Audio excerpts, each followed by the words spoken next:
Welcome to The Reins of Leadership, the podcast dedicated to helping you lead with presence and influence with trust. I'm your host, Mirinda Smith, business leadership strategist, sharing actionable insights on mindset, EQ and energy uniquely illuminated by wisdom gained alongside my equine partners. Hello and welcome back to The Reins of Leadership. I'm Mirinda, and today we're stepping into the tender, transformative space of alignment. Now, if you spend any time around horses, you know alignment is everything. It's not just about how you sit in the saddle or how you hold the reins. It's how you show up in every moment. And you've heard me talk about that on a regular basis in this podcast. Horses can sense the truth of who you are beneath all the layers. Their wisdom is gentle, yet truly profound. We all start life wide open when we are born. We're curious and fearless, just like a newborn foal.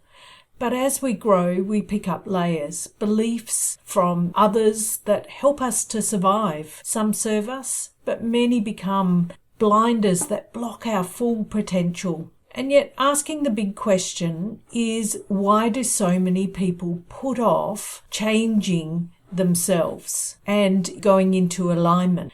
And we want to be aligned. We want to be aligned with our values, our purpose, our truth, and yet we delay it. We avoid it. We dance around it. And I think it's because it means that you have to shed layers, and it's shedding those layers that you've spent a lifetime building to survive. And those layers are beliefs, and beliefs that you live with and you believe are facts. They're your framework, your mental shortcuts that allow you to make sense of the world, your internal GPS, if you like. And they help us to decide what's safe, what's risky, and what's possible. And they show up as, I'm a hard worker, I'm not creative, I'm just not cut out for leadership, which was one of my internal beliefs. I'm unlucky in love. Do any of those sound familiar to you? So let's just talk about where they come from. And we learn them, as I mentioned, we learn them in childhood, in classrooms, anywhere we go, we're learning them in spaces where we desperately want to be loved, feel safe, and to belong. We absorb them from parents, from teachers, from media, from mates. And, it could be in year 3 where you were being laughed at for speaking up. And then you decided that it's easier to stay quiet. Or it could be from hearing from your well-meaning parents that money doesn't grow on trees over and over until you internalize that scarcity mindset. It could be from society's messaging about what success should look like and who's allowed to have it. These messages have been repeated, reinforced, often unconsciously until they stuck. And now as adults, we don't even question them. We just believe them as cold, hard facts.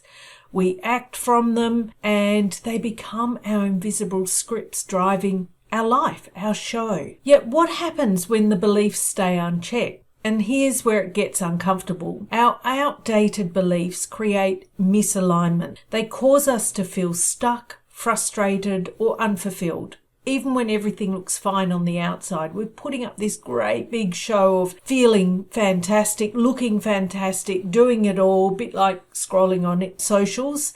Yet inside, there's recurring self-sabotage, there's procrastination, chronic self-doubt, playing small when your soul wants to go big, a subtle, constant anxiety that you can't quite name. Maybe you're wildly successful in your business, yet you feel disconnected at home, or your health is in chaos, or your relationships at work or at home are just totally out of sync.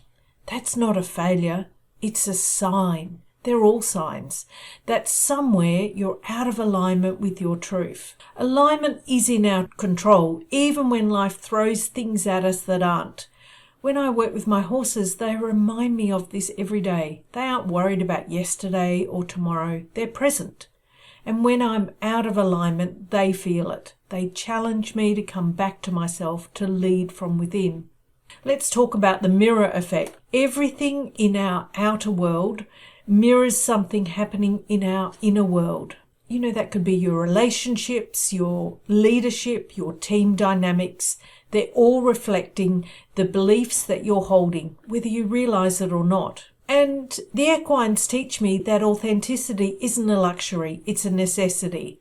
They mirror back everything, our confidence, our anxiety, even if you're trying so hard to hide it behind your mask, our truth, and all our masks. When we hide from ourselves, we can't lead anyone. Not really. We're trying. We're going through the mechanisms. What does that mean for us as leaders? It means noticing when we're out of sync. It means being gentle with ourselves when old fears or doubts show up instead of pushing them down. And when you begin to notice with compassion, not judgment, you can offer yourself something revolutionary. A bit of self-love, a bit of gentleness, curiosity, because those old patterns arise when the shit comes up. It's not to punish you, it's an invitation. It's your life asking, do you really want what you said you want? Are you willing to realign with your highest self? And when you do that, that is where the real work begins, the belief work. The process that I take my clients through, and you can begin this too, is exactly this. So it's the awareness is the biggest part, starting to recognize that beliefs are not facts. They're constructed and they can be rewritten. And then you need to get clear on which ones are causing the pain, the limitations, the misalignment. You might become curious and ask where they come from, whose voice is that? Is it yours or is it your mum's, your dad's, your teacher's? Challenge it. Hold it up to the light. Is this belief still true? Is it still helpful? Is it still needed? Or was it something that I used when I was a child and now as an adult I no longer need it? And once you've done that with curiosity and not with judgment, you can choose a new belief that aligns with who you are right now, not who you had to be back then. I often suggest to my clients to use journaling, affirmations, visualizations, and obviously they're my clients, so they're going through coaching and I'm supporting them along the journey. And for you, you can do the same things, journaling, affirmations, visualizations, even acting as if, whatever helps you embody that new belief. This is not a quick fix though, and that's why many people come to coaching, because they need that someone who's going to hold their hand along the way, that someone who will support them in that deep somatic, sometimes messy and yet profoundly liberating work. Because when you align with who you truly are, you don't just change your life, you change your frequency. You become magnetic. You become the mirror that reflects possibility to others, and you become that quiet revolution. Alignment isn't selfish. It's not indulgent. It is essential. When you align with your truth, when you let go of the beliefs that no longer serve, you really create something greater than yourself. You send ripples to your family, your clients, your community. You shift the field. You give others permission to do the same. Because this work, this gentle, fierce, soul-deep work isn't just about you. It's about all of us, and it starts within. So I encourage you to offer yourself a little more love today. Notice what you're feeling. Acknowledge all the parts of yourself, the good, the bad, the ugly, because loving leadership starts within. The positive ripples begin with you and they reach further than you can see. Real alignment doesn't just change your life, it changes the lives of those around you. When we show up as our truest, highest selves, we invite others to do the same. And just like horses in a herd, we raise the frequency for everyone. So if you're listening right now and realizing you've been putting off your alignment, I want to invite you to get curious. Not with blame, but with love. What belief might be holding you back from showing up fully? What part of you needs to be loved, not fixed? And what version of you is waiting just beyond that belief to lead? Because when you choose to align, even in the smallest way, you're choosing to change your world and ours. Remember, the journey of leadership is an inside job. Trust your process, listen to your inner wisdom, and like our equine teachers, embrace all that you are. When I watch my horses in the paddock, fully at ease, heads down grazing, or galloping in synchronicity across the paddock, I see what true alignment looks like, and they're often so much in sync. Their heads are turned the same way, or they're just moving together in this beautiful dance. A horse that is aligned both within itself and with the herd radiates this calm confidence. Its movements are fluid, its eyes are soft, and it responds in the world with presence, not fear. There's no hesitation, no second guessing. It's pure, authentic energy in the moment. You can feel that harmony even from a distance. It's a kind of leadership that's quiet, yet deeply influential.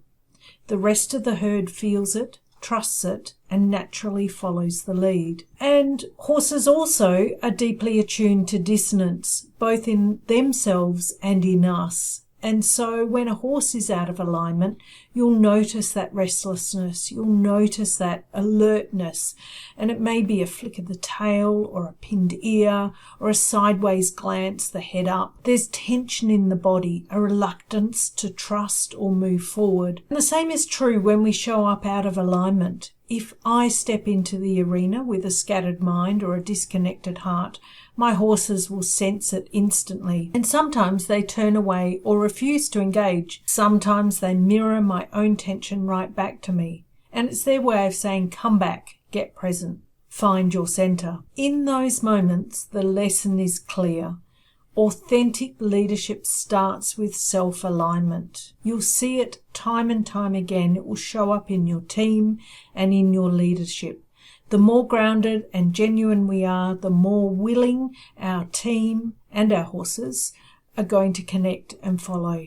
If today's episode stirred something in you, if you're realizing it's time to stop putting off your inner alignment, then I'd love to invite you to something special. It's called the Leadership Realignment Session. It's a one-on-one coaching experience created especially for high-achieving women who are starting to feel that success is costing them more than it gives. It's a space to reconnect with your inner compass, to lead with your self-trust, presence and purpose, not just performance. Because alignment isn't about doing more. It's about coming home to yourself and leading from there. You can find all the details at mirindasmith.com.au or head to the show notes. And if you're not quite ready for a session, but you want to explore this work gently, I have a beautiful free download called The Secret to Success. It's a self-guided workbook that walks you through some of the exact ideas we've explored today, the layers we carry, the beliefs we've inherited, and how to begin rewriting the ones that no longer serve you. That's available also at mirindasmith.com.au. It's a great place to begin, because alignment doesn't have to be loud, it just has to be yours. Thanks so much for listening today. Keep noticing, keep softening, and remember, your alignment isn't selfish, it's a gift to every life you touch. Until next time. Thanks for joining me on the Reins of Leadership. Remember to lead with presence and influence with trust. Subscribe for more insights and find resources at mirindasmith.podia.com.